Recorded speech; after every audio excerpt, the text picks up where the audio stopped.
Hi, everybody. Hope you're doing well this evening. I'm doing very well myself. If you would please let me know how my sound is and my visuals, that would be very good.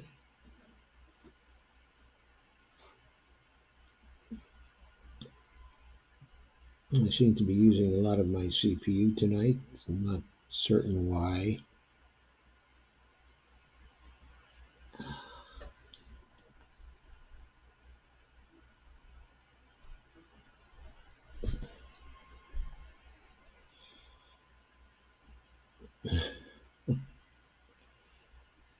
I see I'm fading in and out a little bit. Not sure why that's happening either. Let's see if I can't straighten this out.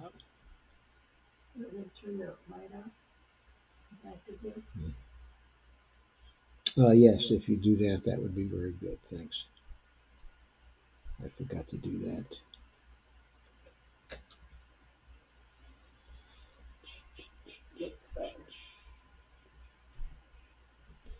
Yes, it does. Okay, hello everybody.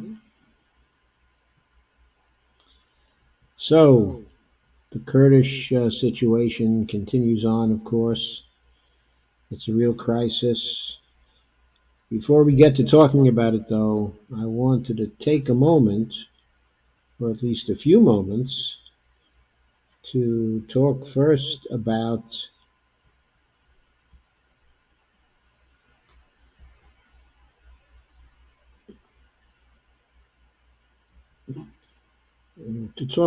an article that appeared on the Roberts Court. It's by Juan Cole, and it appeared originally in Informed Comment on October 11th. So, yesterday.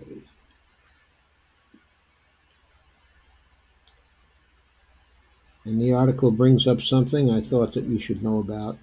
So, let's quickly go through that. And then I'll devote the rest of the program to the Turkish situation. The article is entitled How the Roberts Court's Citizens United Allowed Parnas and Fruman to Buy Influence in America.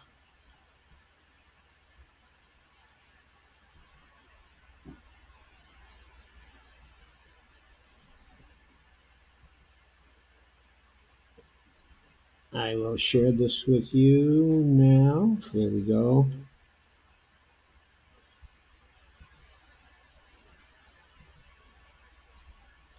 Makes the type a little larger.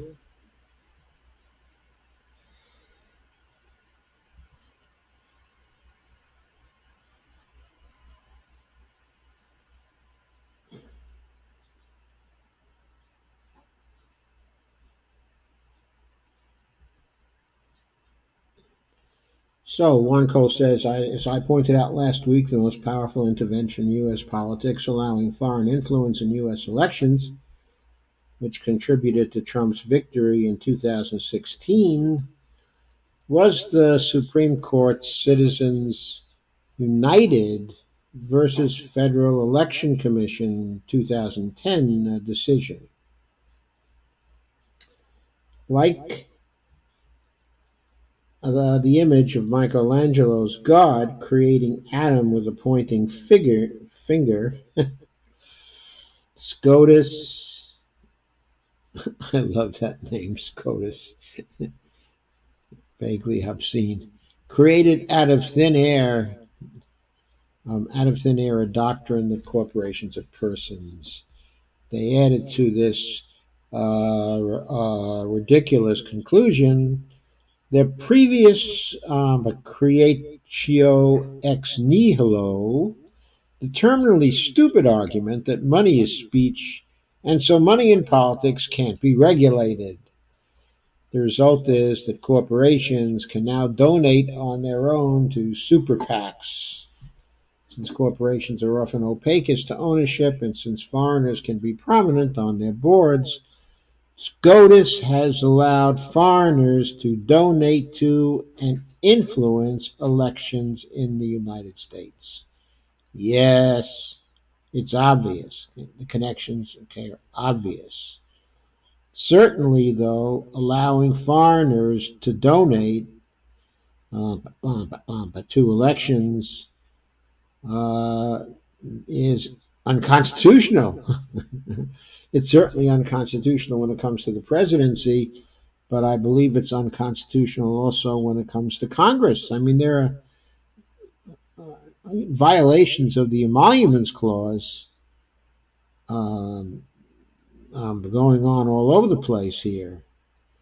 Okay, and don't forget, insofar as the foreign money influences the elections for president, it also influences the makeup of the Supreme Court, doesn't it?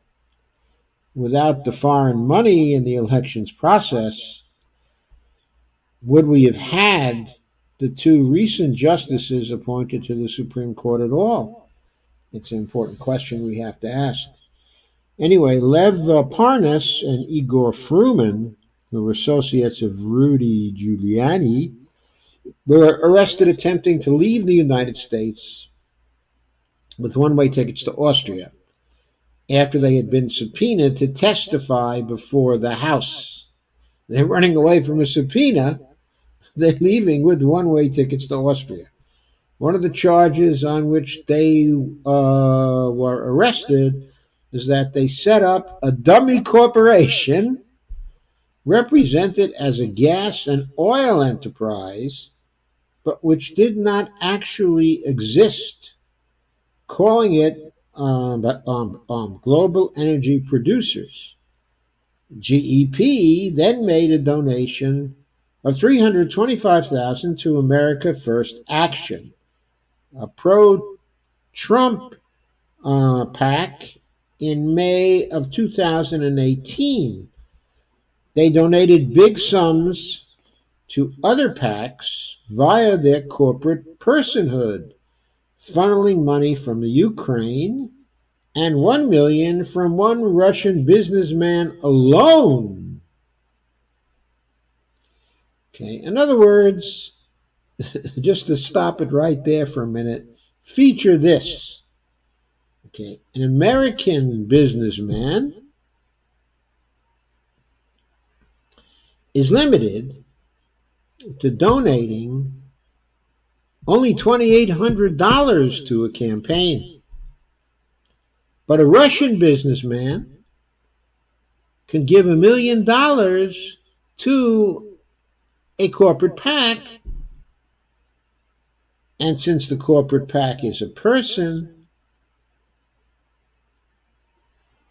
it can then make a donation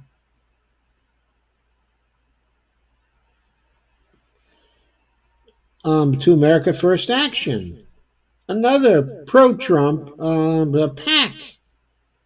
It can sort of launder the money. So CU allowed them to operate anonymously and to give as much as they liked, or as their foreign patrons liked. So Russian businessmen right now have a right to make far greater contributions to American political campaigns than American businessmen have. Get that?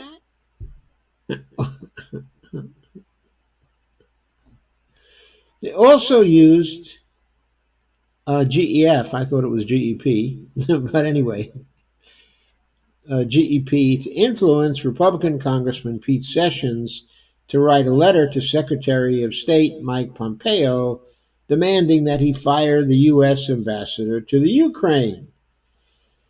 Marie Yovanovitch, who sounds vaguely Ukrainian herself, at least of such an origin.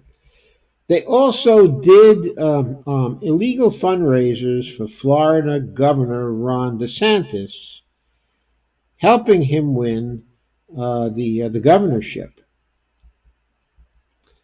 Juan says, I wrote last week, quote, a series of pro-corporation Supreme Court decisions in the latter's disingenuous equation of money with speech, including Citizens United, have turned the United States from a democracy to a plutocracy. It is not even a transparent plutocracy, since black money of unknown provenance has been allowed by SCOTUS to flood into our elections. These developments are not only deadly to democracy, they threaten U.S. security. It is increasingly difficult to exclude foreign money from U.S. political donations. We not only come to be ruled by the billionaires, but even by foreign billionaires with foreign rather than American interests at heart. Unquote. At The Intercept, John Schwartz and Li Feng explain that CU changed everything, allowing corporations to contribute their own money to super PACs, with the only restriction they not directly coordinate with the candidates' campaigns. It's a vague restriction, the contravention of which is almost impossible to prove. Yes, of course it is. CU, by bestowing political personhood on corporations, opened U.S. elections to foreign money in several ways, they point out. Well, this didn't start with CU. It started actually, if you take it all the way back, it started in the 1880s when it was ruled that, well, actually, there was an incident involving the clerk of the Supreme Court, okay, a clerk of the Supreme Court, who misplaced a comma somewhere, implying that corporations were persons, and this then got carried forward by the members of the Supreme Court. A number of decisions, starting with a decision on the railroads in the 1880s, these practices tended to fade out with the New Deal, however, because the court was no longer a conservative court. But when the conservatives again began to take over in, I believe it was 1974, maybe 1976, that was the date of the Buckley v. Vallejo case, which was the first to suggest that corporations had the same rights as biological persons. That was the modern origin of the personhood doctrine.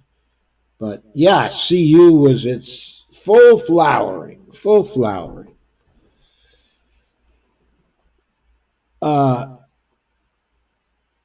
So CU opened our elections to foreign money in several ways, Schwartz and Fang point out. Ghost corporations, the ownership which is opaque, can be set up precisely for the purpose of contributing to super PACs. The FEC is underfunded and castrated and lacks the resources in the world to look into the actual owners of the ghost corporations. Of course, the regulatory agency has been hollowed out by the budgets that the two major parties see to it that the FEC gets. They get budgets that are not large enough to actually enforce the laws.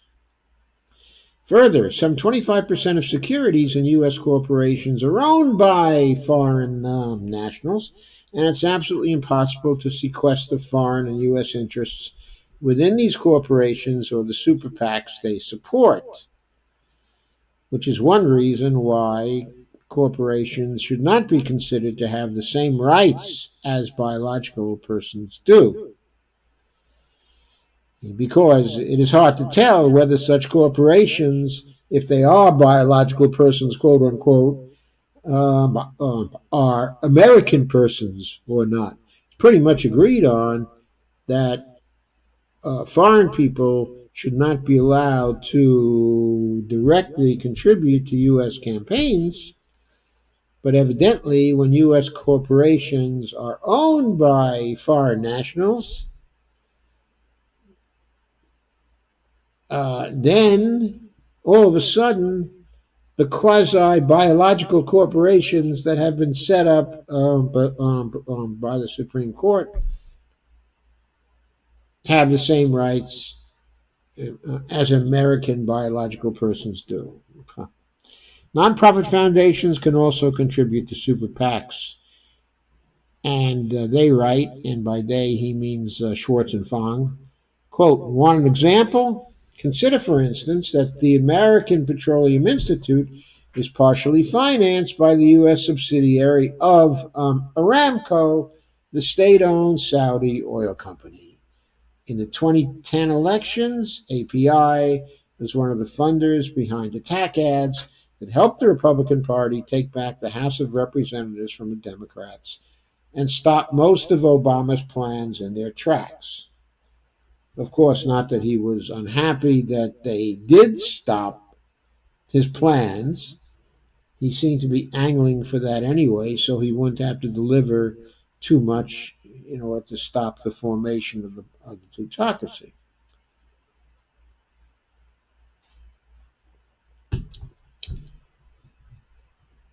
And Wanko goes on, nor is there any prospect of this situation improving. When Brett Kavanaugh was confirmed on the Supreme Court, I wrote, big money dominating politics, CU and other recent Supreme Court cases allowing the super rich to saturate the airways with advertising for the candidate they back, with full knowledge that they thereby ingratiate themselves with the candidate and can expect to call in favors.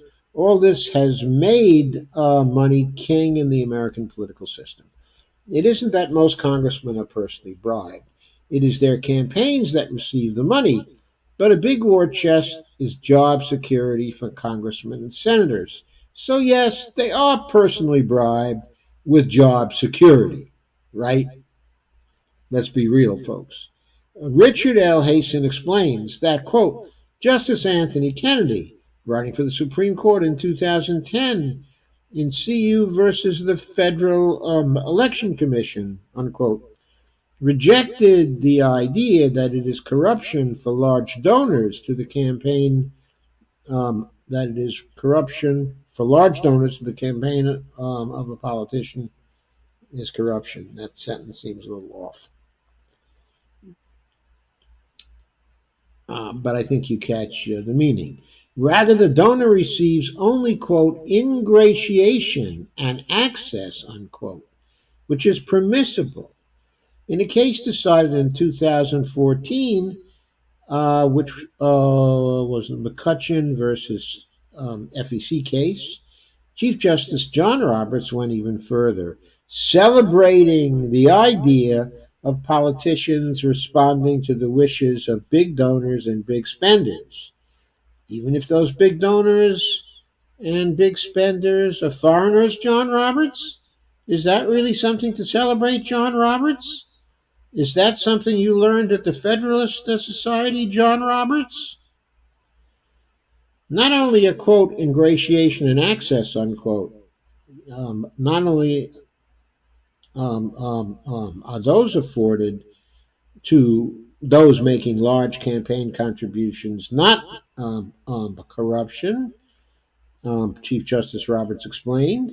Donors, quote, embody a central feature of democracy, that constituents support candidates who share their beliefs and interests, and candidates who are elected can be expected to be responsive to those concerns, unquote.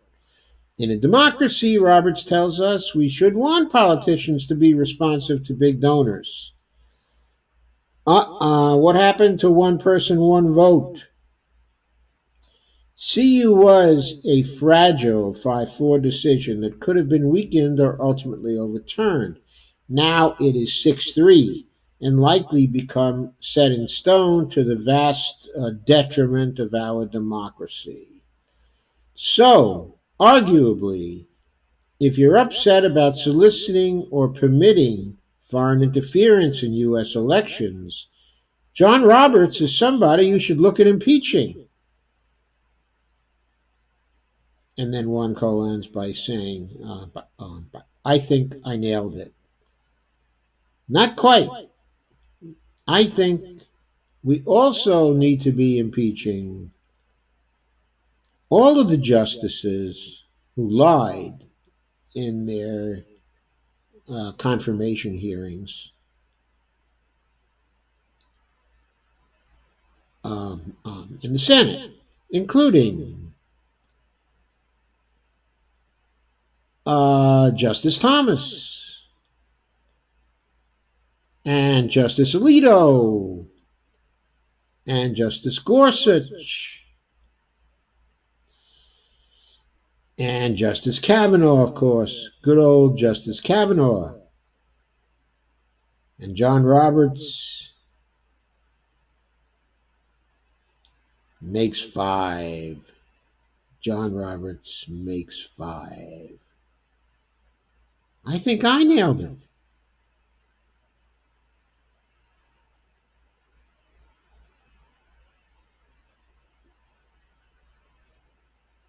How about getting all five of them? And by the way, one Cole, how is it 6-3 now? I mean, last I looked, it was Justice Ginsburg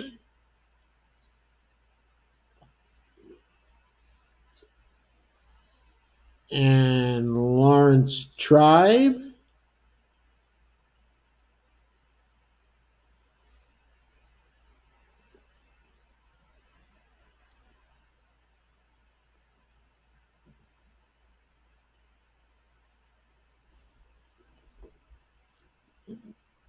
Hmm.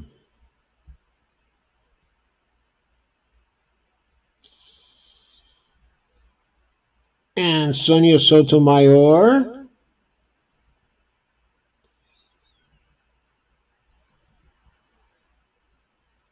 And who's that former Clinton Attorney General?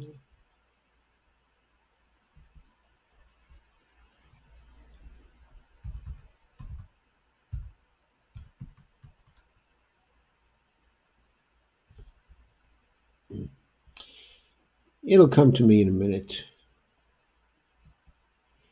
Anyway, there are currently four Democratic justices still on the Supreme Court. So it's still only a 5-2 majority. Of course, if something happens to Justice Ginsburg, then it would be 6-3. But I think Juan Cole was a little premature about that. It was never 6-3. I don't believe. Anyway, I think I nailed it because all five of those justices should be impeached. When I say all five, I mean again Sam Alito and John Roberts, Clarence Thomas, Neil Gorsuch, and Brent Kavanaugh.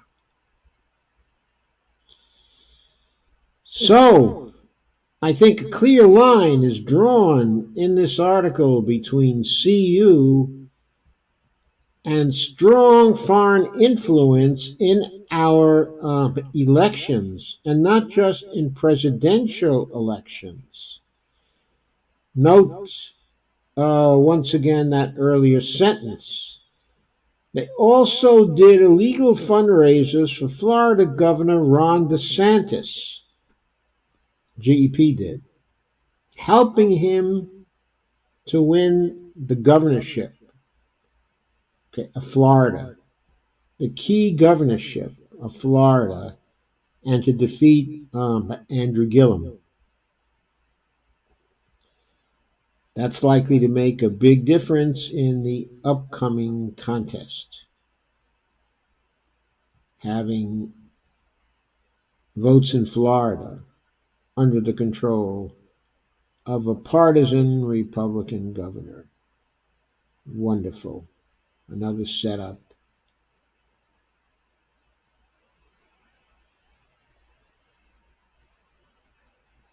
Another setup for a swindle. Okay, let's go on to Kurdistan and the Middle East and what should be foreign policy in the Middle East. So, here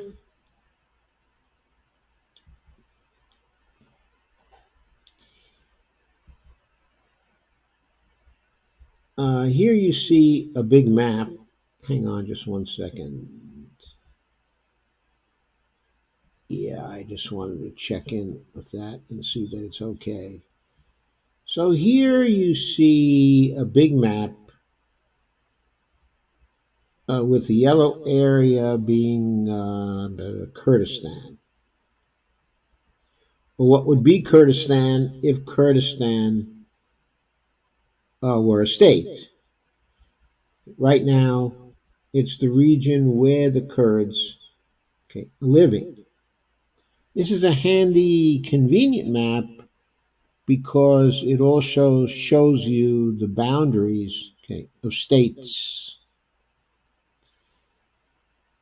So look how much of Kurdistan is in Turkey at this point.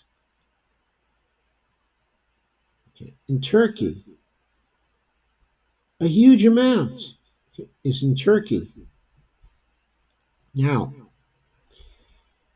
at the end of the First World War, the Turks were in alliance with the Central Powers. And they were losers in the war, and the Turkish Empire was dissolved. But the British and French decided that they didn't want to have any part of a Kurdish state. So they divided Kurdistan among Turkey. Some of the Kurds also live even in Armenia, but a very small number of Kurds. There are some few of them that even live very close to Georgia, if not in Georgia.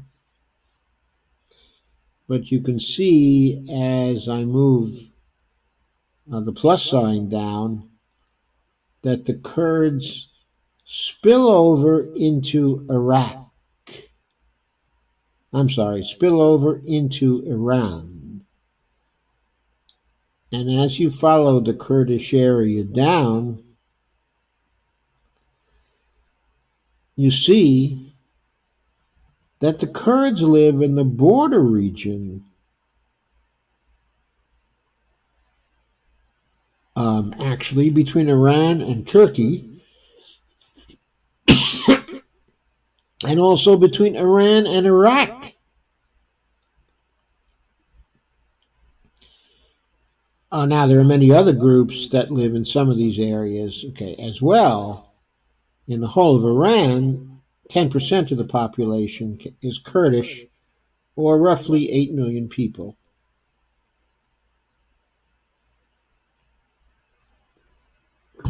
I believe there are some 14 or 15 million in Turkey. And they, of course, are not popular with the Turks, and the Turks are not popular with them. The Turks think that the independence movement of the PKK, in Turkey is a terrorist movement. And they're all about suppressing this movement. As you move down the map, you can see that the Kurdistan area spills over into Syria.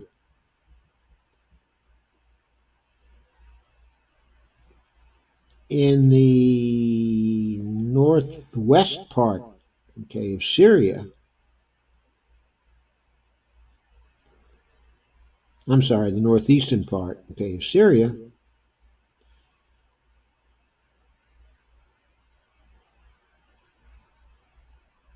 and there's an area right there, and that's an important Kurdish area right now. Much of that space is the area the Kurds are now calling Rojava or Rojava. I'm not entirely certain how to pronounce it. I've heard it pronounced on the news in multiple ways over the last couple of days, and we'll get into what Rojava, okay, is like. But let's summarize it by saying that right now it is an autonomous area within Syria, not under control of the Syrian government and the Syrian army, but under the control of the Kurds themselves, who have set up an interesting form of government there, which we will go into, okay, a little later, okay, in the broadcast. But now let's go across the border to Iraq. And you can see that in the northwestern part of Iraq, you see the key cities, okay, of Mosul, Erbil, and Kirkuk. Three key cities where the Sunni and the Kurdish populations mix. Kirkuk is primarily Kurdish and is in the hands of the Kurds right now. I believe Erbil is also in the hands of the Kurds. And the Kurds also have a pretty autonomous area right now, okay, in Iraq. It's not officially autonomous, but the dominant group in politics there is certainly the Kurds. And then, okay, Mosul, there's been conflict between the Kurds and the Sunni Arabs, okay, because Mosul is an area that is rich, okay, in oil. I believe Erbil has some oil too, and Kirkuk, which you can see, it's right on the border of the Sunni Kurdish areas also. That is really an oil-rich area. I think it's the second most important one in the whole country, okay, of Iraq. And it is, those oil fields are under control of the Kurds right now. But I believe the fields around the Mosul area, which are not quite as important, but are also important, I believe right now those fields are under control of the Sunni Arabs. It's important to realize the Kurds are not Arabs. Ethnically, they are different. Their culture, okay, is different.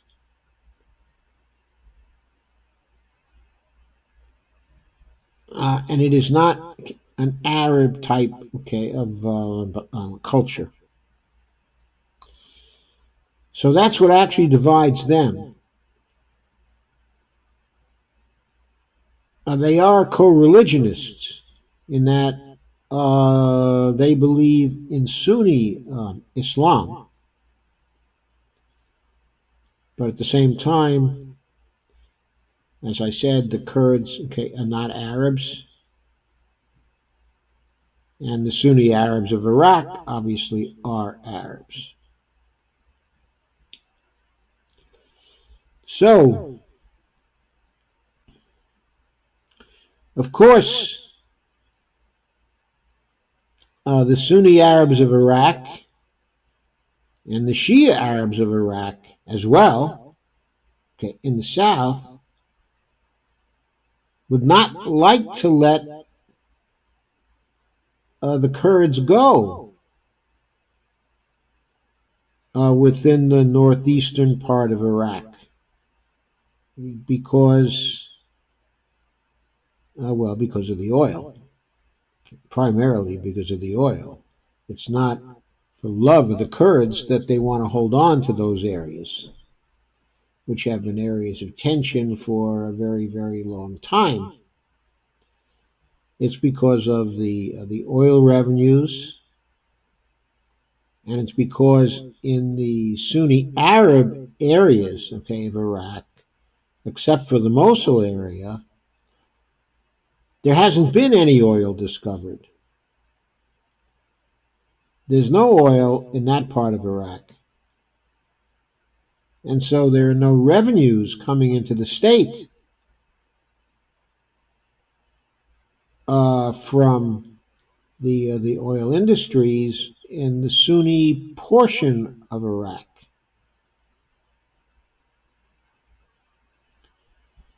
And the southern part of Iraq is not primarily occupied by Sunnis, it's primarily occupied by Shias. If I recall correctly, they do have in common with the Sunni Arabs that they are Arabs, culturally speaking. But their co-religionists, okay, are in Iran and in part of Syria and in part, okay, of Lebanon.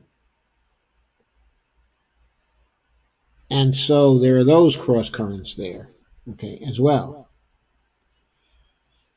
Okay, but you can see that if Kurdistan were broken out, okay, and became a state, it would take a large region of Turkey with it and a large portion of the Turkish population, okay, as well. Let's check.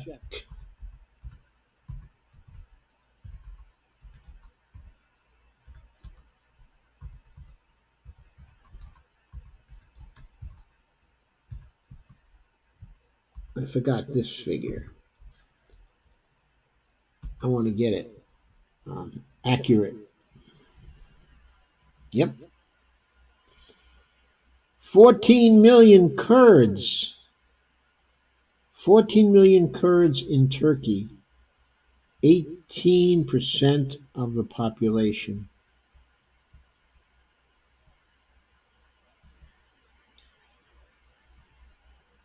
So there are 81 million people in Turkey.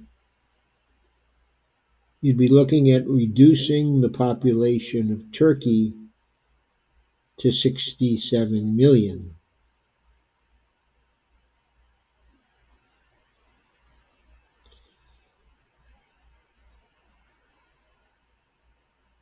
Okay, I take that back. There are actually only 79 million people in Turkey, okay, at this point. So take 14 million out of that, it brings Turkey back to 65 million people. Now, population of Iran, that, okay, is 81 million at this point, a hair larger than the population, okay, of Turkey. There are only about 8 million Kurds, okay, who live in Iran. So if they were taken out of Iran, the population of Iran would still be 73 million. But That would then be somewhat more than Turkey's population at roughly 65 million.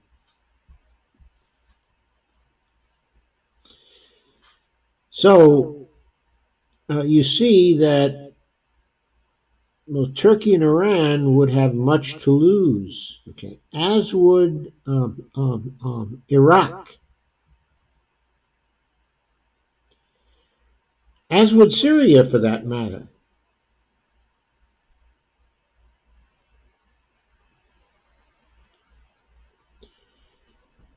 as would Syria for that matter.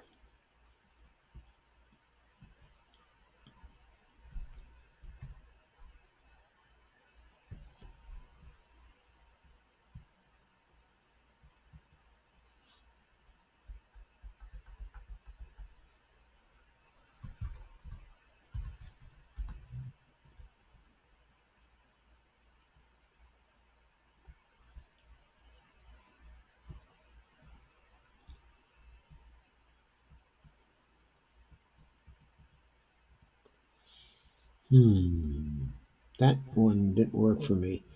If I recall correctly, there was something like 4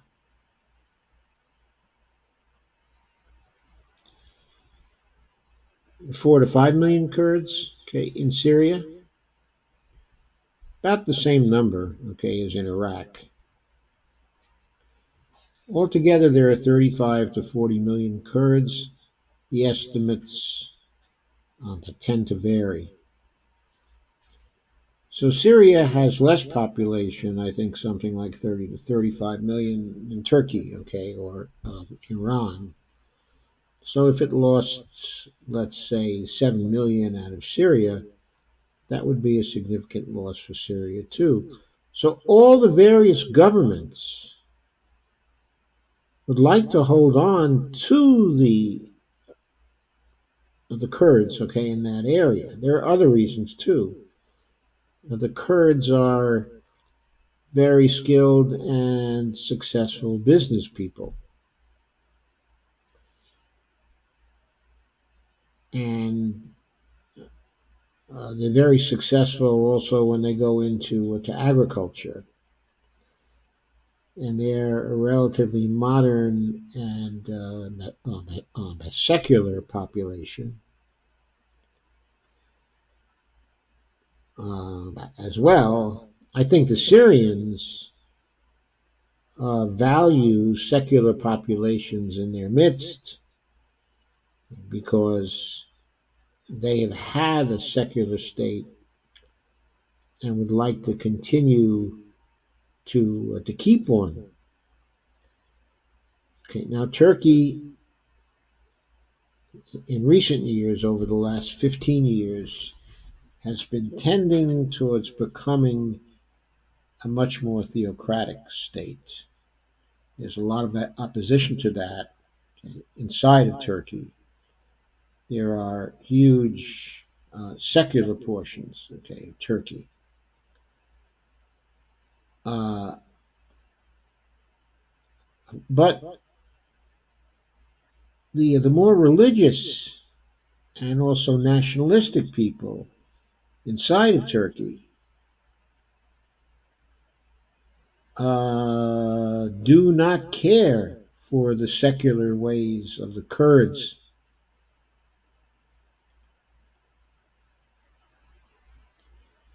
And they generally treat the Kurds as second class citizens inside, okay, of Turkey. Don't know what the situation is, okay, in Iran. I don't have the impression, okay, the Iranians have been very oppressive to the Kurds. So I don't know if the same drive to join, okay, Kurdish nation, okay, exists among the Kurds, okay, of Iran. But I think the Kurds of Iraq, the Kurds of Turkey, and the Kurds, okay, of Syria are very driven to have a nation. Now, Was it fair? Was it just for the great powers to deny the Kurds a nation at the end of the First World War? Actually, the British and French did this. No, I don't think it was. Okay. The boundaries that were drawn by the great powers were uh, uh, arbitrary. They could have decided to, at the time, because Turkey was weak, to make Turkey smaller.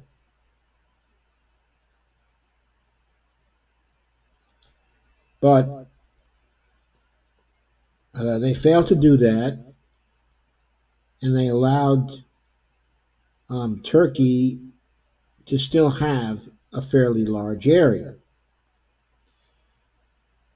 They were quite arbitrary, though, in defining the boundaries of Iraq and Syria, and in the western part of Iraq, the boundary between Iraq and Transjordan, and in the south of Iraq, the boundaries between Iraq and Saudi Arabia, Kuwait, okay, and so on. Those boundaries date back to the end of the First World War and the peace settlements at the time, where arbitrary lines were drawn on maps. And those are still the source of our problems today, these arbitrary lines. One reason why the Kurds were not given a state is because their region is landlocked, and it was felt that they would have to get to the sea to trade.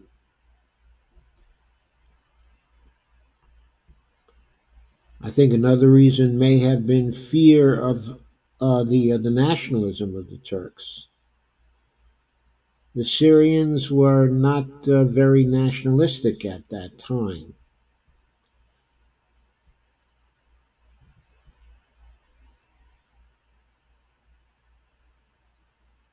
The Arab states were nationalistic, but there was no sense of national identity among the populations. It wasn't, in any case, a strong sense, okay, of identity. The populations hadn't really wielded together, so it's to constitute a nationhood that was strong, okay, in these areas.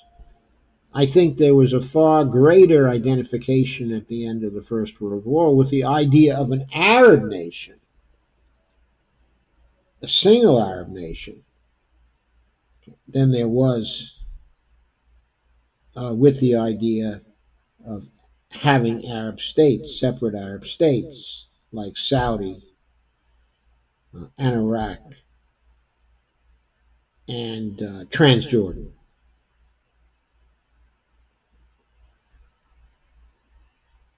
There were people, there were princelings, basically warlords, who helped the English to take down the Turkish Empire, which is what the Western powers wanted to do in the First World War. What they wanted to do is to get rid of the sick man, okay, of Europe. They called Turkey. And so they carved out these new states to end the empire, okay, of Turkey. And the new states became essentially protectorates of the major powers. They were protectorates of the UK, they were protectorates, okay, of France. And at the end of the First World War, it was thought that was the way it was going to be. They, of course, did not anticipate the Second World War and the rise of new feelings, okay, of nationalism with respect to the Arab states that they had created. But even then, the sense of national identity in those states was not as strong as the sense of, wouldn't it be great if we just had, okay, an Arab state? And then the whole situation was complicated at the end of the Second World War by the creation of the State of Israel. Uh, and the political games which were played by the great powers to divide the Arab states, to keep them divided. So that history is the source of the mess we see today. So now we get to the real nub of the problem. And I can go through a number, okay, of other articles that I've had here, but I'm not going to go through them. It would take too long.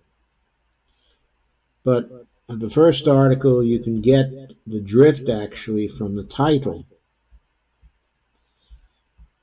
Because the main point is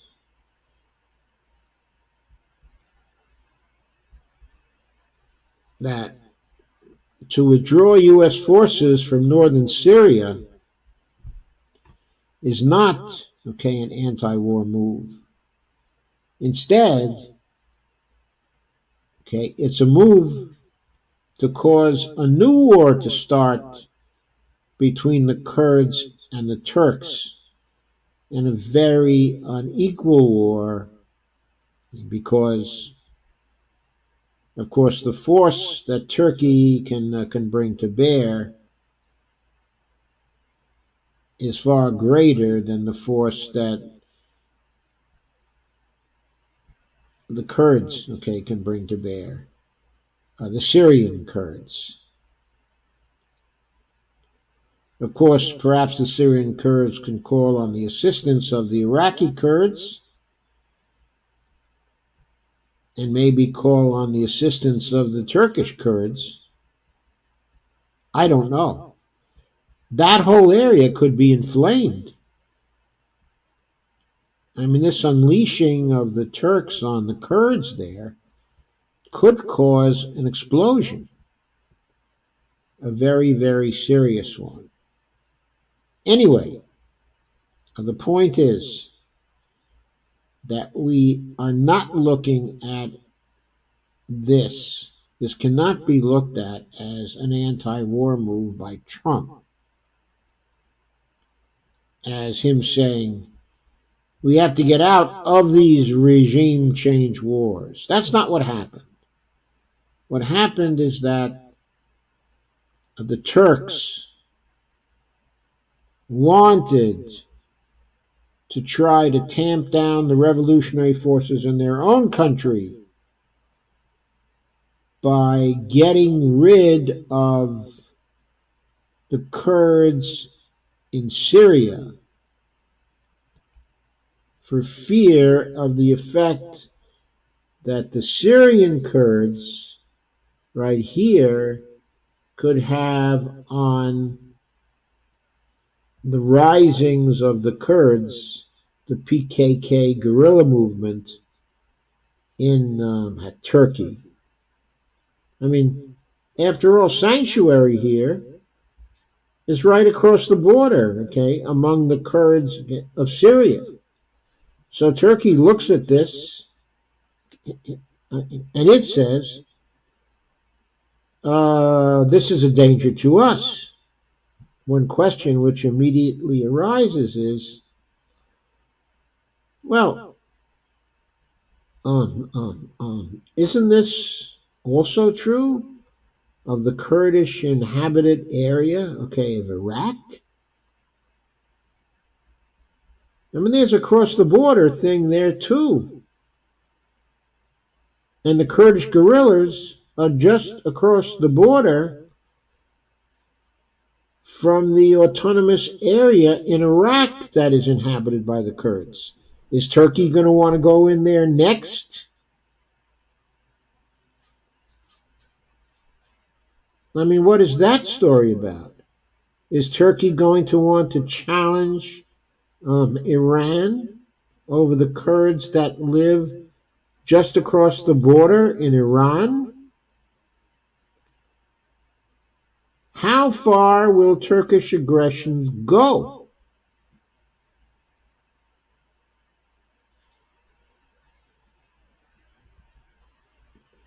So I think we're really in the middle of something.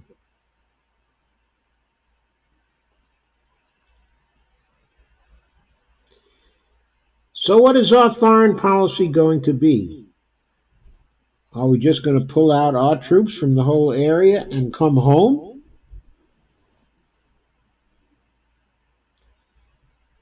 And let the inhabitants of that area fight it out, okay, among themselves?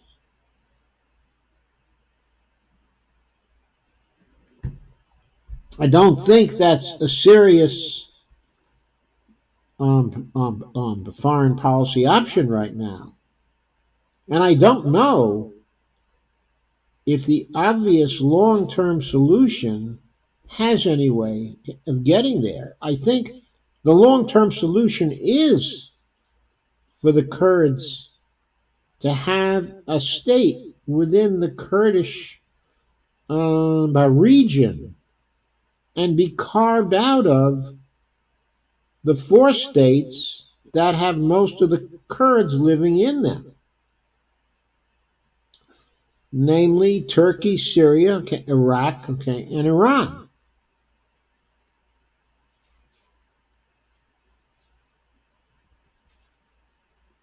But before that could even be a thought that anybody would expect,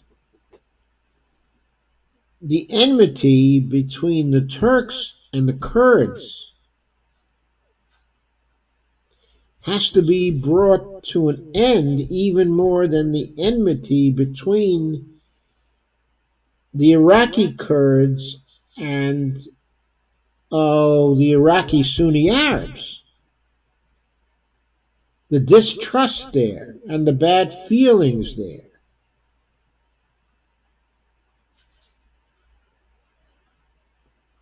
And the virtually civil wars there in the past would have to be ended with peace settlements of some kind so that the different groups would be able to live together, if not in quite the same places, at least in close but proximity. But right now, this is an area like the Balkans before the First World War. There is a state here that is aching to emerge from the population, and there are other nations that want to suppress this and that think they have a right to suppress it.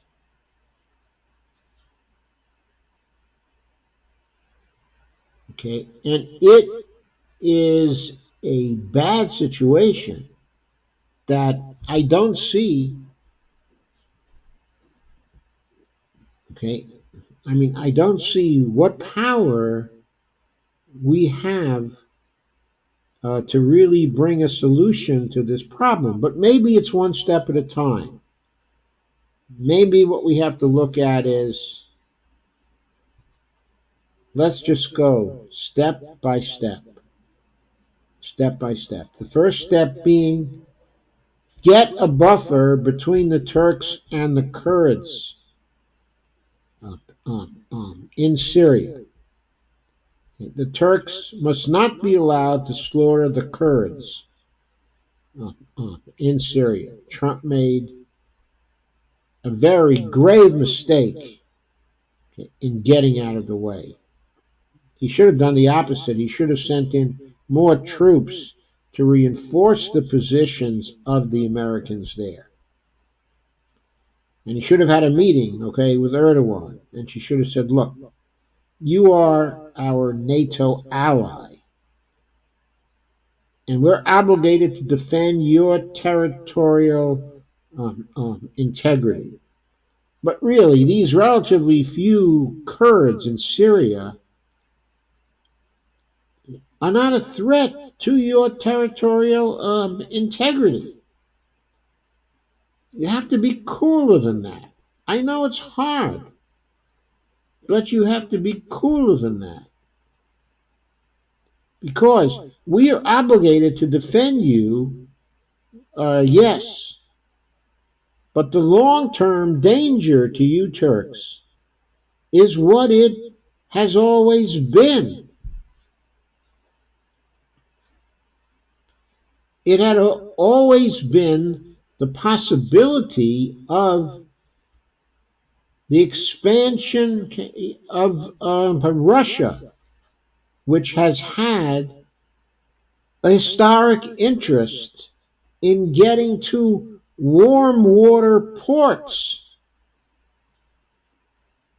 more central to the population centers, okay, of Russia. That's a historic interest of Russia that goes back hundreds and hundreds of years.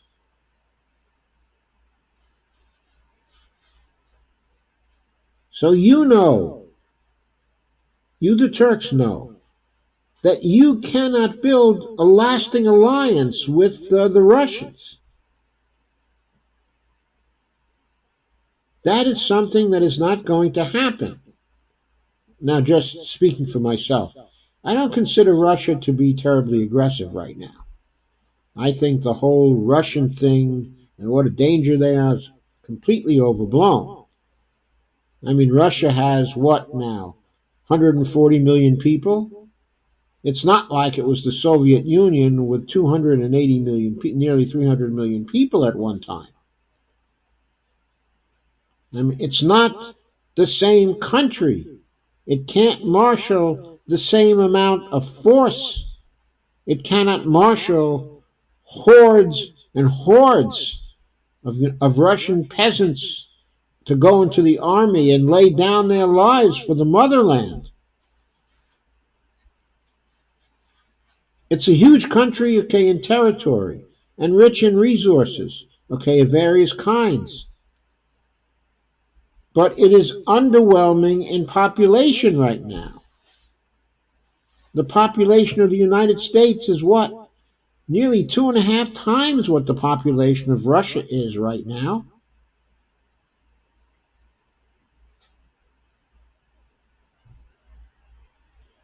Russia is a major power in its part of its its part of the world. There's no doubt about that. But it's not very aggressive right now. It's cautious in the moves it makes in foreign policy. It makes moves that it can make stick because it can bring overwhelming force to the areas that it is expanding into. Like the expansion into the Crimea, a big aggression supposedly on the part of Russia. Give me a break. I mean, the Crimean the peninsula has been Russian territory for hundreds of years. Hundreds of years. It was given to the Ukraine on a whim by Khrushchev, who, in the Soviet framework, those two states were so closely allied, he thought it didn't matter. And he was half Ukrainian anyway. So he made the Ukraine a present. He made the Ukraine, a present to the Crimea. So Russia just took it back because it had overwhelming force, in the area. And why else did they take it back?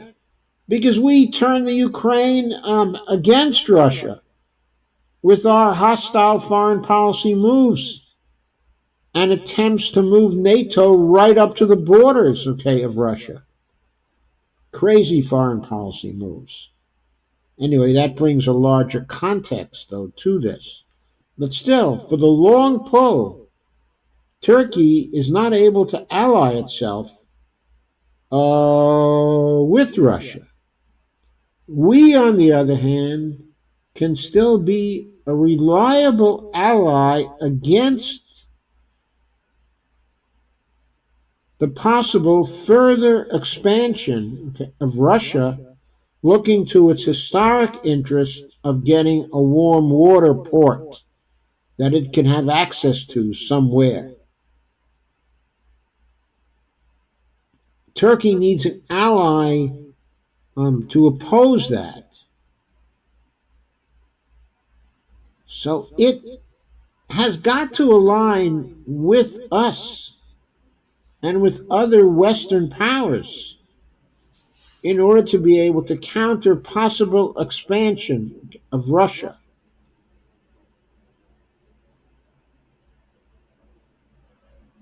So that's the long term interest, okay, of Turkey. Maybe the solution here lies, okay, in Turkey giving the Kurds their own autonomous area within Turkey. And the Syrians the same, okay, and the Iraqis the same. And I don't know how the Iranians feel about this and what the considerations are there. But it seems to me the Kurds already have this in Syria. They already have it, okay, in Iraq. So give them, okay, an autonomous area. Let them pay some taxes to the states in the various area. And let the areas develop in a decentralized way over time in line with the model which the Kurds have been experimenting with in Syria and in parts of Iraq. I mean, maybe if everybody would calm down and allow that kind of thing to happen, it would bring a possibility of a natural kind of evolution into a Kurdistan that was peaceful and also beneficial to the four nations that exercised a certain amount of formal sovereignty over the Kurdish autonomous areas. Maybe that kind of settlement would eventually be viable. Maybe we can work towards it, but it has to be step by step, and the diplomacy has to be clever, and it has to be flexible, and it has to offer the Syrians something. It has to offer the Iraqis something. It has to offer the Turks something as well that they value in return for their ending hostilities against the Kurds and giving them something. And we are also to see if the Iranians can be brought to the table, okay, as well, and create something for the Kurds inside of Iran as well. We can help there by ending our extreme hostility to Iran.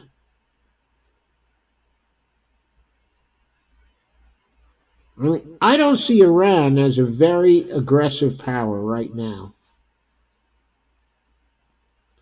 I see them as wanting to engage in peaceful development, okay, of their country and to become a modern and a prosperous nation. And one, by the way, that certainly Even though the Ayatollahs is still in nominal control, we see more and more secular trends inside of Iran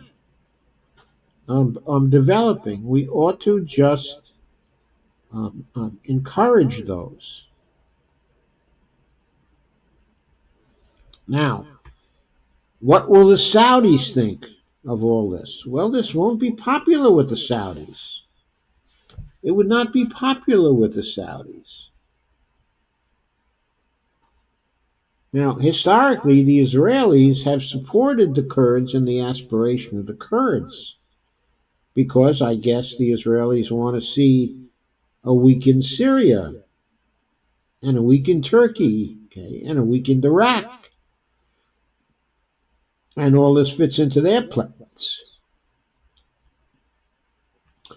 But with the decline in hostilities among these various powers, it seems to me that the major loss in the area is going to be to the Saudi monarchy, which insists on maintaining the power of the Wahhabists. It almost seems like in the back of all this, one factor that is very much against gradual peaceful settlement of disputes here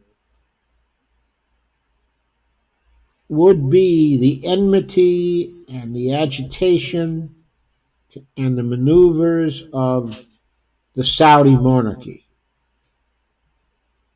that is motivated by a hostile religious fundamentalism towards the Shia Muslims.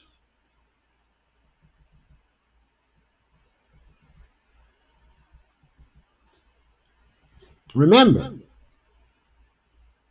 ISIS is a Sunni fundamentalist movement. It's Wahhabist in character, or something very similar to it. It's mischief created by the Saudis and by their fellow traveling with the Wahhabists. An awful lot of trouble in this whole area can be cured if instead of trying to encourage the Saudis, encouraging them in their various aggressive endeavors, we turn our foreign policy towards quieting them down and trying to get them to secularize.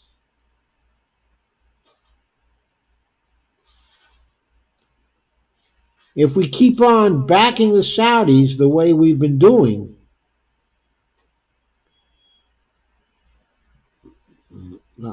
I don't think we'll ever get peace in this area. Between our backing of the Israelis and the Saudis,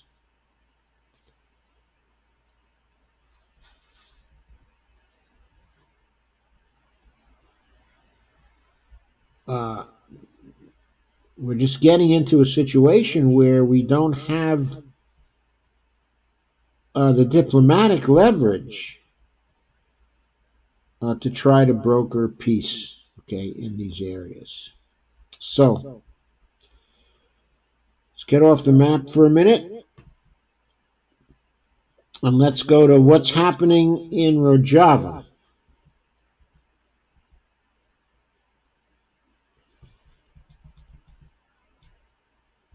So there, the Syrian Defense Forces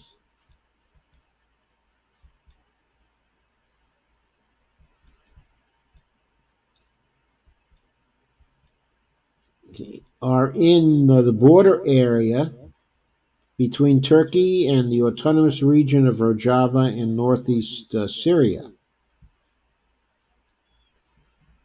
This is from Truth Out.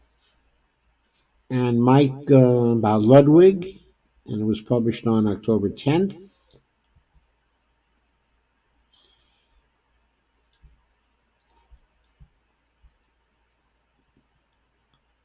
And there's a Kurdish woman waving the flag of the Democratic Union Party, the PYD,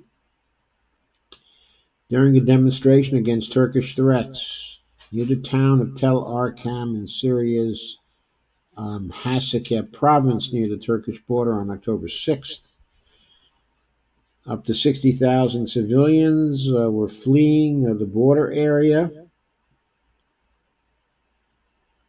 and going into Rojava, or Rojava, whichever it's called. This invasion is threatening the radically decentralized and democratic social revolution in Rojava, including women-led political movements and projects that have inspired activists across the globe and stands in sharp contrast to the patriarchy and authoritarianism that defines much of the Middle East. And this is true. This is absolutely true. It's not just the Syrian democratic forces that are under threat, it's the civilian institutions that are potentially going to be attacked. Uh, the Kurdish militias and the civil defense groups have pledged to defend Rojava and its feminist experiment with decentralized direct democracy against the military forces under the command of the Turkish president Recep Tayyip Erdogan, which invaded the autonomous region northeast Syria on Wednesday after President Trump agreed to remove U.S. troops from observation posts along the border. And then it talks about the tens of thousands who are fleeing the deadly violence in the area, and there are quotes.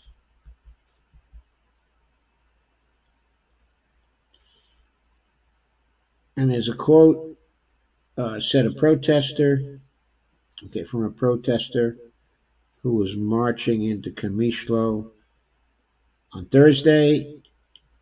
And she said, "Today we're on the streets to let the invaders know that as youth, as mothers, as children, we're on our feet, that we won't leave until the fascist Turkish state is defeated and the people are victorious." Unquote.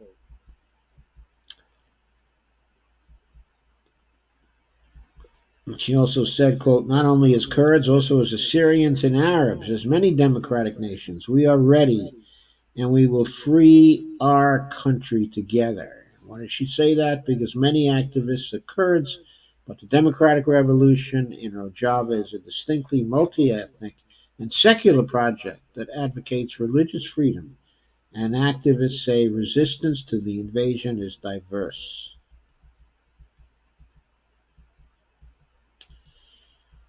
They talk about psychological warfare, attempting to create panic, okay, and chaos.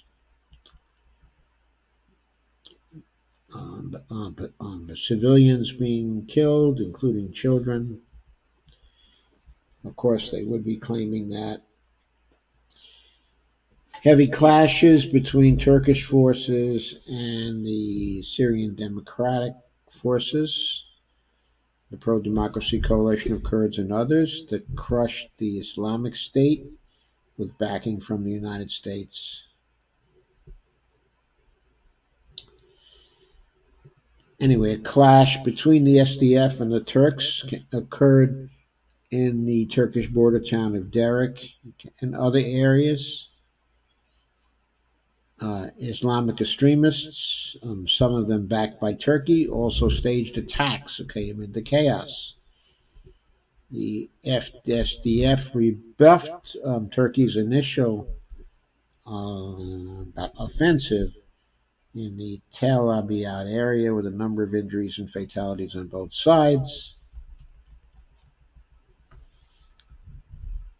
And the Kurdish activists consider, okay, that Erdogan is a fascist, a colonist, and say that Rojava's autonomous experiments with democratic confederalism and women's liberation have created a bastion of secular democracy in the Middle East that provides a potent alternative to global capitalism. As long as we have a drop of blood, we will resist بإيمان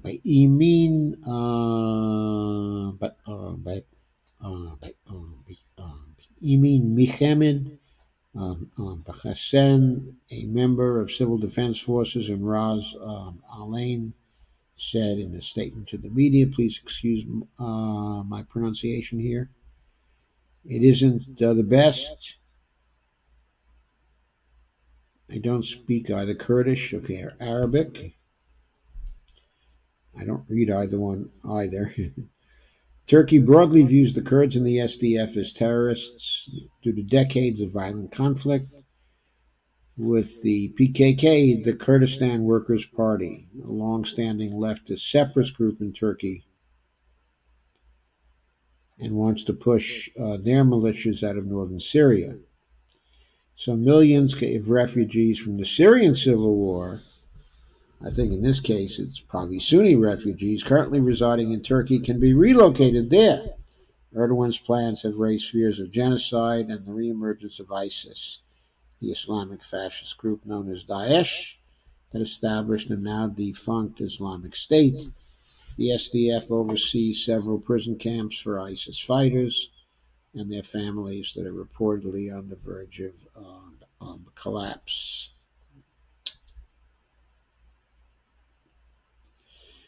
However, Abdullah Öcalan, the PKK symbolic leader, has been in prison for 2 decades, called for an end to armed struggle for an independent Kurdish state years ago.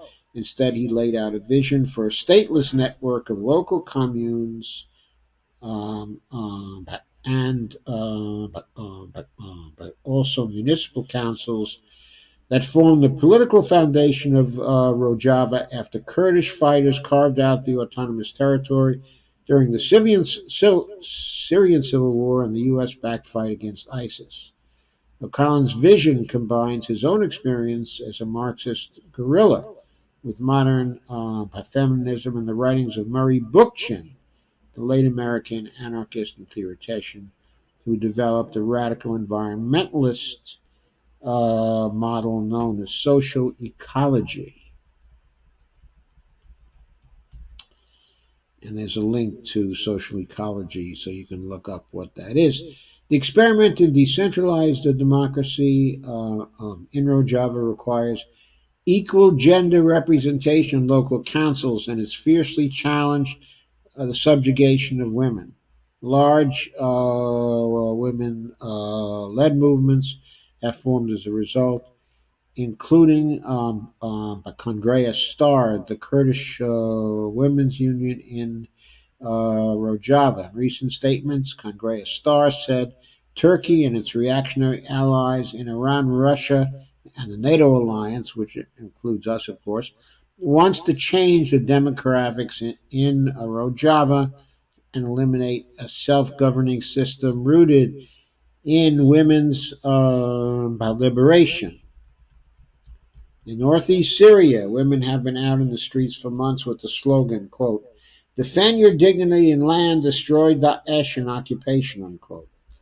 Because the values attacked by the Turkish state are the values of women's revolution. These values were created with blood as thousands fell, martyrs fighting ISIS on behalf of humanity and women. Today, they've created an island of freedom for the region, Syria, and all women in the world. I'm quoting now. Women can achieve their intellectual, physical, and spiritual development on this island of freedom.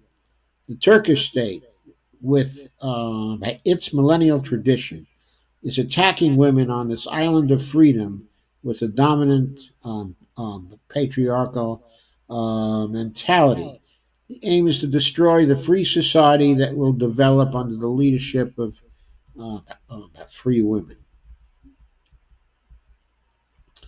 And the article goes on, okay, in this vein, it also says uh, there's no official court system. The councils are engaging in models of transformative and restorative justice that derive from indigenous practices, okay, among the Kurds, and have become popular among activists in the U.S. and other parts of the world. Ecological restoration projects are also underway in Rojava, where years of conflict and decades of colonialized, centralized land ownership under the Syrian government had decimated forests and farms in Kurdish areas. According to the Make Rojava Green Again movement, Fleming said, reforestation initiatives and efforts to revitalize watersheds and agricultural areas may come to a halt due to the Turkish invasion, along with broader efforts to build the dream of truly democratic and feminist society without a centralized government. So I have to introduce in here the idea that we have let for far longer than we have, and the Democrats sit there without doing anything about an impeachment of Trump, has also led to this particular situation where he was free to move the United States out of the way and expose Rojava and the people who live there to these brutal Turkish attacks. These projects have inspired activists the world over, some of whom have traveled to Rojava to document its democratic experiment and even fight alongside Kurdish and autonomous militias in their campaign against ISIS. Today, there is a growing movement of international solidarity with Rojava. However, even as this movement builds in one of the world's largest autonomous zones, the Turkish invasion threatens the survival of the Rojava project and its people. Everything is under threat, that Fleming said. And so that's what is being threatened by the invasion of the Turks. An experiment that is very, very valuable.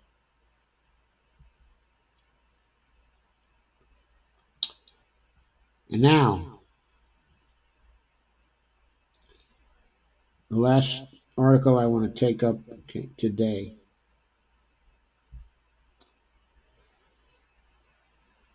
So what's happened? Well, guess what? Guess what? According to Jessica Corbett, a staff writer for Common Dreams, on October 11th, 2019, according to her, as tens of thousands of civilians flee northeastern Syria amid Turkey's ongoing offensive targeting Kurdish forces in the region, an operation enabled by U.S. President Donald Trump, the Pentagon confirmed late Friday that, quote, U.S. troops in the vicinity of Kobani came under artillery fire from Turkish positions, unquote. Newsweek initially reported Friday afternoon, citing both an Iraqi Turkish intelligence officer and a senior Pentagon official, that U.S. Special Forces, quote, operating on Mashtanur Hill in the majority Kurdish city of Kobani, fell under artillery fire from Turkish forces conducting their so-called, quote, Operation Peace Spring, unquote, against Kurdish fighters backed by the U.S. but considered terrorist organizations by Turkey, unquote. According to the unnamed Pentagon official, shelling by the Turkish forces was so heavy that the U.S. personnel considered firing back in self-defense, unquote. However, instead of returning fire, the special forces, U.S. special forces were there, withdrew once the shelling had ceased. By the way, the other day, there was a video by Bo of the Fifth Column suggesting that he had heard from a Special Forces contact that he had that some of the Special Forces that were there were not taking the Trump orders very well, that they were seriously considering firing back. They were seriously considering standing with the Kurds, their allies, in fighting and defeating Daesh, ISIS.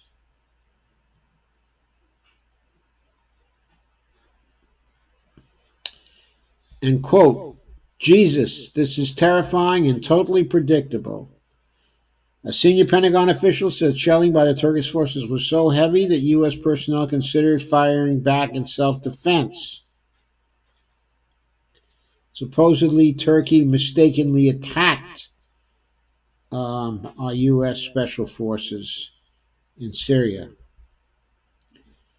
Why should our forces even be there in Syria? They were never invited in by the Syrians, were they? We just went in ourselves. And we put our men in harm's way. And now we've gotten out of the way and said, hey, Turks, you can come in here. And you can kill the Rojava people. You can kill the Turks, and we're going to stand aside. And then, of course, our men get exposed to artillery fire as a result of what Trump just did. Following news report, a Pentagon spokesperson, Navy Captain Brooke DeWalt, said in a statement that, quote, the explosion occurred within a few hundred meters of a location outside the security mechanism zone and an area known by the Turks to have U.S. forces present. So, the article goes on, but you're getting the picture. The basic picture is our forces are under threat in Syria right now. It is hard to distinguish, I'm sure, our forces there from the Rojava Kurdish forces defending themselves against the Turkish invasion. Just as we didn't belong in Syria and had no right to be there, we had no right to invite the Kurds into Syria. How did we have any right to invite the Kurds into Syria? We didn't belong in Syria ourselves. The Kurds don't belong in Syria either. Linking to Newsweek's report, the U.S. peace advocacy group Code Pink challenged Turkey's statement, tweeting, quote, they say this was a mistake. We say this is what happens when a country goes into a war of expansion so callously and rapidly, unquote. Code Pink is right as usual. Code Pink is mostly right. Breaking. Turkey, as part of its ongoing assault on the Kurds, has just bombed a contingent to the U.S. Special Forces. They say this was a mistake. We say this is what happens when a country goes into a war of expansion so callously and rapidly.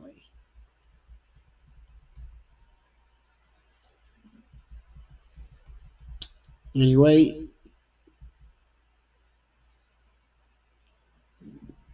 coalition officials say the Turkish account of the firing at Kobani doesn't reflect what happened. The shells were bracketed, landing around the base either with a view to a direct hit or to intimidate. They were a few hundred meters away, not a kilometer, they say. Coalition official tells me after Turkish bombing near the U.S. base at Mashtanor Hill, they know we are there. We told them our position. There's no other target in the area. They're trying to drive us out. If Turkey can get us to leave so they can siege Kobani, it's all over, said Josie Ensor, tweeted.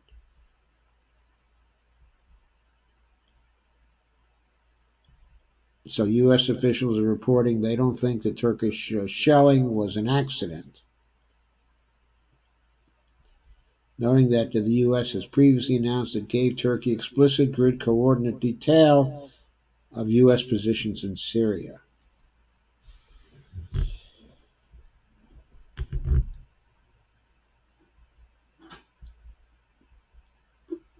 Another tweet from a Mr. McGurk, Brett McGurk, a foreign affairs analyst for NBC News and MSNBC. This was not a mistake.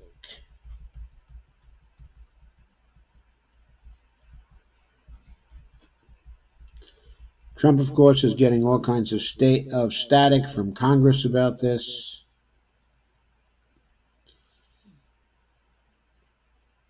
A humanitarian group in the region reported as of Thursday at least 11 people have been killed by the Turkish bombing campaign.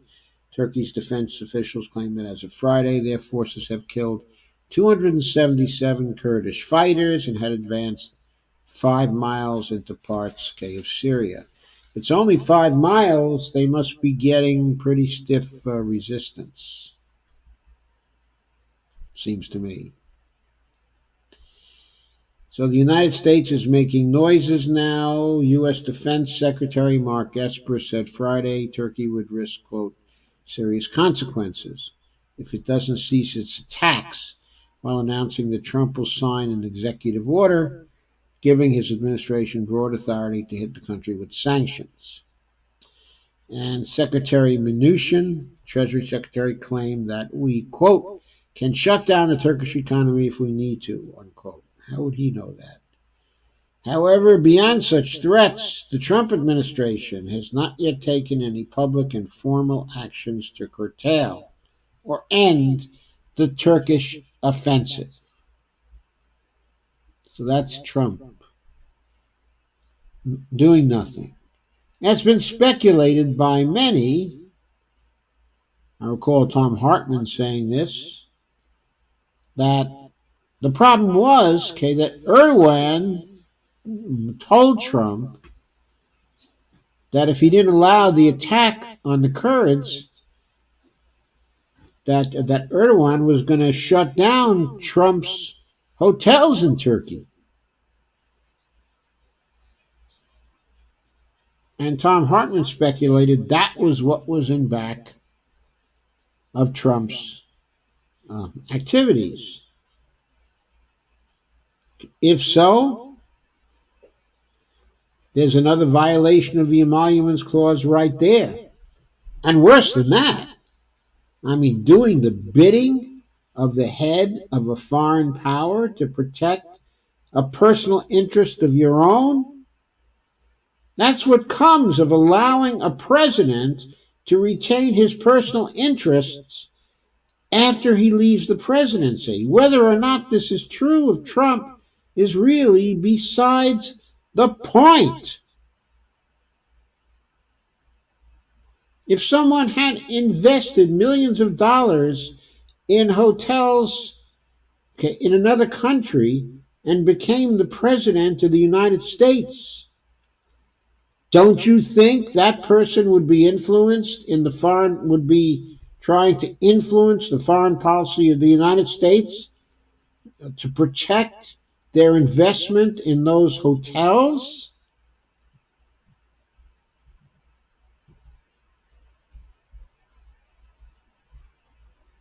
I don't think so.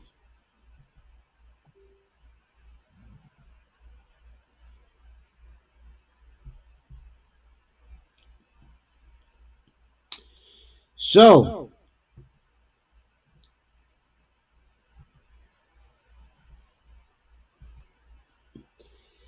Okay, I posted a link to an article from The Intercept by John Schwartz. Okay, I mentioned him earlier. Okay, in connection with some history. Anyway, John Schwartz, okay, of The Intercept, an article he wrote on October 7th. The U.S. is now betraying the Kurds for the eighth time. Okay, I recommend that you read this article. It goes through the history of all the times that we allied ourselves with the Kurds for specific goals, okay, of our own, okay, specific objectives, okay, of our own, and then proceeded after the Kurds had played their part successfully. We then proceeded to sell the Kurds out, to put our own short term interests ahead of the interests of the Kurds.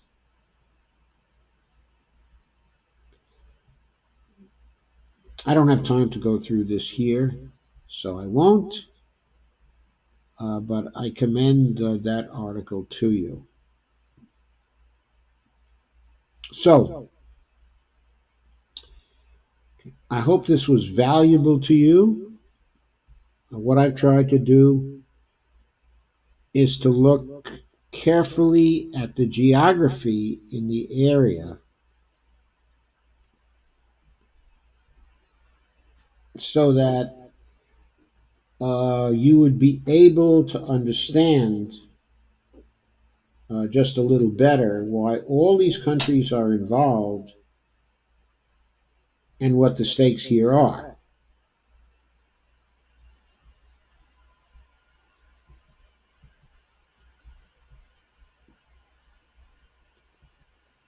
The stakes are very serious, and not only for the Kurds.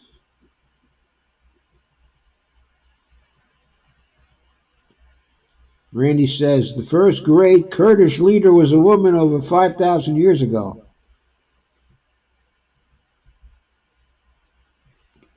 And I try to give you, okay, an understanding of how knotty the problem is.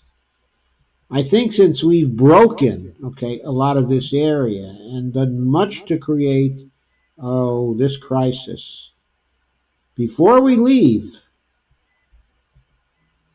we have to use our best efforts to try to broker, okay, an end to the violence, and we have to try to create, okay, a viable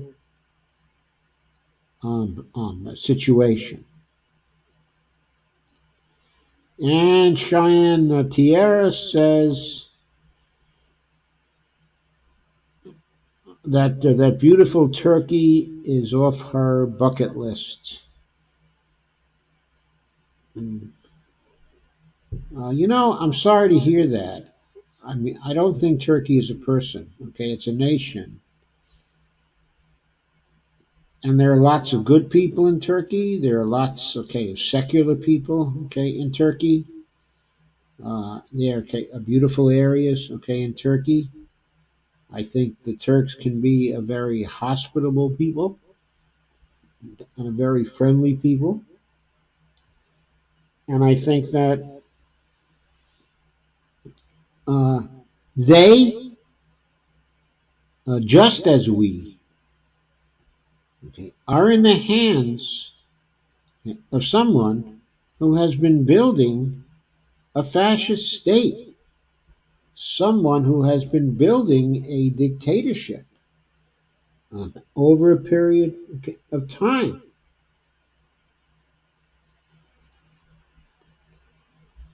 So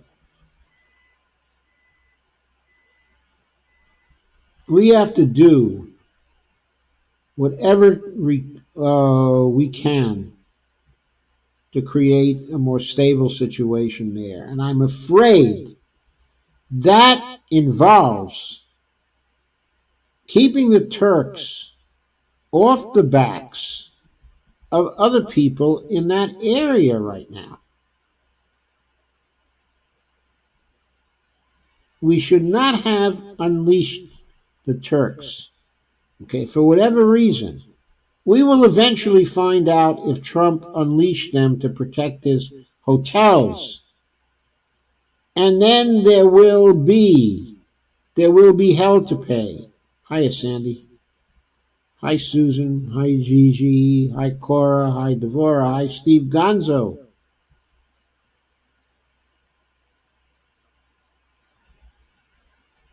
Hi, Cyril O'Reilly. Hi, Rosemary Robinson. Hi, Dion Adams.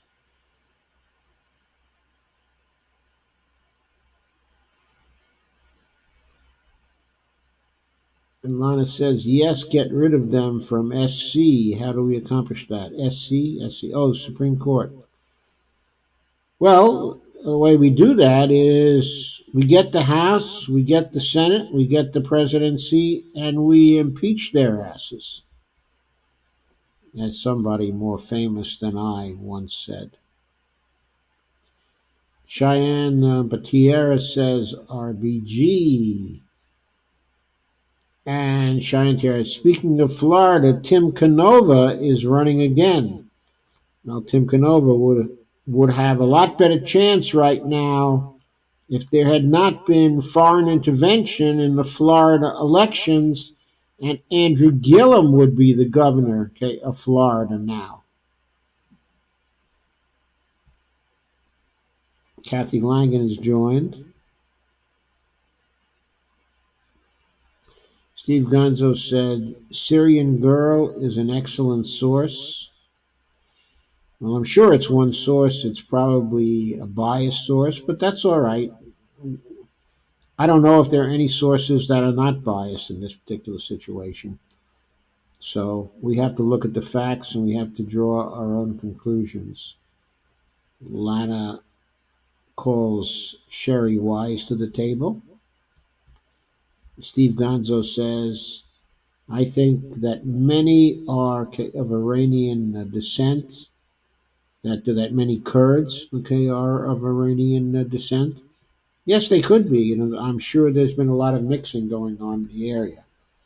I'm sorry, I'm staring again at the wrong place. I should be staring at my monitor where I don't have to look down all the time so you can see my face. So I remind myself of that now.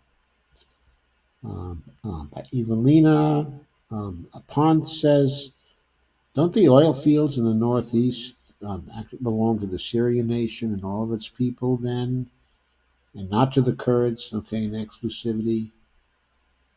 Yes, they do, as long as the Kurds are part, okay, of Syria.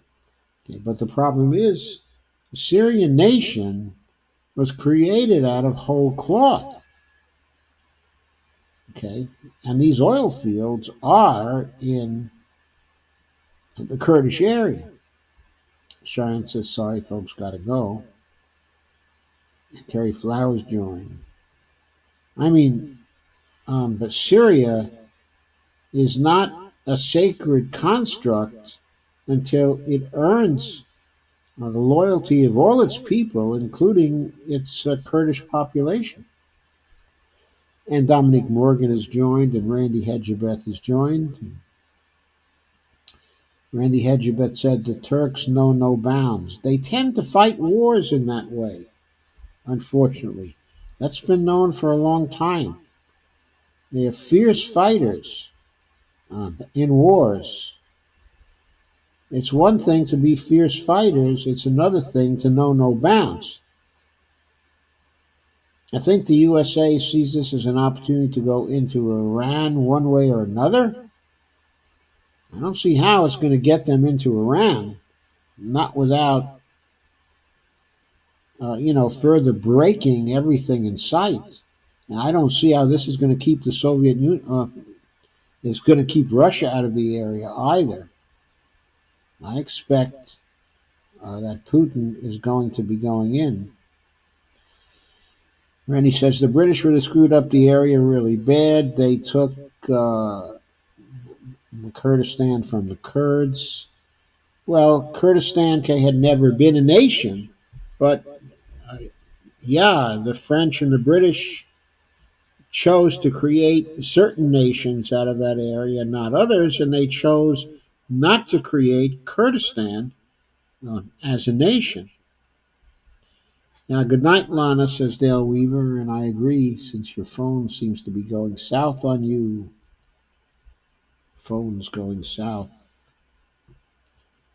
Randy says Kurdish culture is over 5,000 years old. And Evelyn Pont says, weren't they nomads?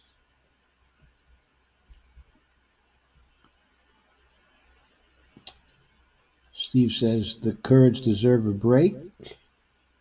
And Evelina Pont asks, would you give them an autonomous region in the United States? That's a very good question.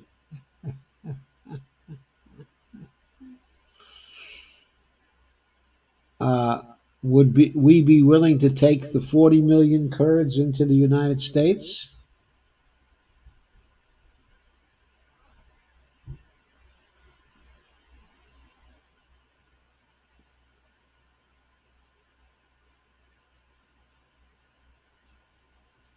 So, I know some Kurds who settled, in this country and who have become successful businessmen here in the United States.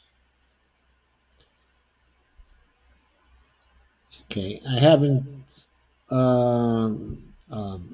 been friendly with them for some years, but there was no special reason for that. My dealings with them were very friendly. I think they're fine people. And I don't know if they're typical Kurds, but I'll tell you, uh, they would make very good citizens of the United States. I don't think I believe in autonomous regions filled with a single ethnic group, but I'd be willing to let people in through the port of New York and let them spread out from there. And I suspect wherever they settle, they're going to enrich that particular area. But that's another story, and it's another game, and it's another situation. They have a region they live in now. They're culturally tied to the region, and I think they want to stay there. And Evelyn Pont says Syria deserves a break after 8 years of war. Yes, I think it does. And a break could be forthcoming if they negotiate with the Kurds and allow the Kurds to keep, an autonomous region. Then the Syrians can certainly have a break, which would be very, very good for Syria at this point. But the Syrians are not going to have a break if they can't keep the Turks out. Randy says the first great Kurdish leader was a woman who 5,000 years ago. And Teresa Sanders says, thanks, you explained a lot. And Cora Emanuel says, hi, Joe. Yeah, hi, Cora. Well, thank you, Teresa. I do have a PhD in comparative politics and international relations. And not only that, but my PhD was in the area of political conflict within countries. It was about how countries forge stable political systems.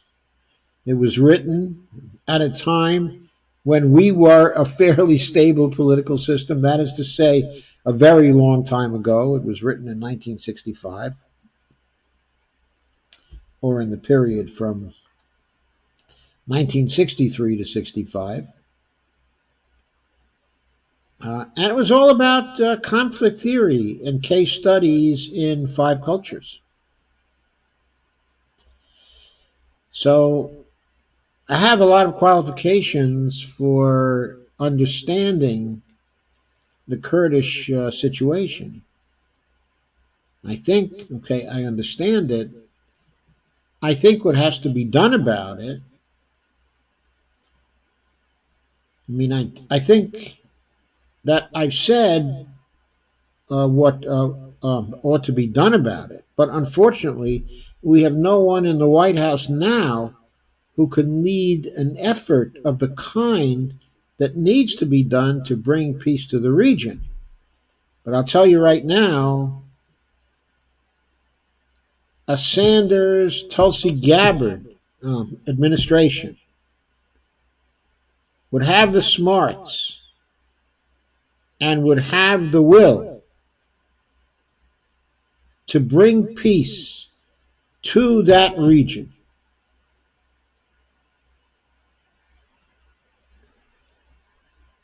To make sure the Turks take care of their own backyard, and perhaps to forge agreements that can get the 4 nations that stand astride Kurdistan to grant a limited degree of autonomy to the Kurds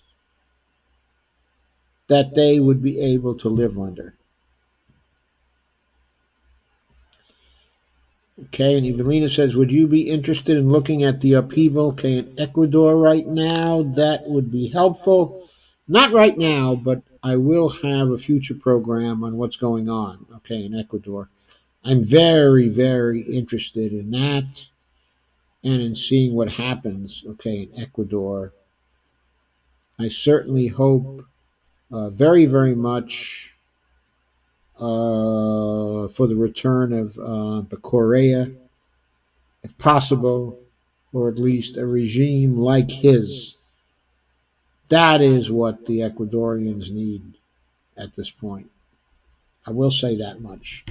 But that's all I'll say for tonight. It's way past time for me to sign off. It's beginning to look like this is one of the marathon programs I used to have, and I promised myself I wasn't going to do that anymore. So, I'm going to say goodnight for now, and thank you all for coming. I'll be back, okay, on Monday night. I'm off tomorrow. So, I'll see you at roughly 9 o'clock, okay, on Monday night. And have a great rest of the weekend.